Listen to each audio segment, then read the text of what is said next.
Guys welcome to my new blog video. আবারও চলে আসলাম তোমাদের মাঝে ছোটোখাটো ইউটিউবার।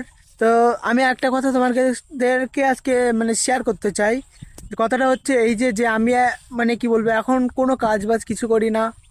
একটা মধ্যবিত্ত ফ্যামিলির ছেলে আমি, কোনো কাজবাজি করি না। তো তোমরা তো জানো মধ্যবিত্ত হলে কীরকমটা কষ্ট হয় বা কি হয়, তোমরা অবশ্যই জানো। তো আমি তোমাদের কাছে একটাই রিকোয়েস্ট চাই যে তোমরা যারা আমার ভিডিওটাকে দেখছো, তোমরা প্লিজ আমাকে একটু উপরে তুলে দেওয়ার চেষ্টা করো। আমার চ্যানেলটিকে নতুন হয়ে থাকলে অবশ্যই সাবস্ক্রাইব লাইক করে দিও। আর হ্যাঁ, তোমাদের কাছে একটাই আবেদন যে আমাকে একটু সাপোর্ট করো, যাতে আমি কি বলবো, কামিয়াব হতে পারি, যেটাই বাস্তবতা। তো আমি তোমাদেরকে বলতে চাই যে আমার ইউটিউবে যারা দেখছো ভিডিওটা বা যাদের সামনে চলে গেছে, তারা অবশ্যই আমার চ্যানেলটিকে সাবস্ক্রাইব করো, শেয়ার করো, লাইক করো। এটাই আমার বলার ছিল।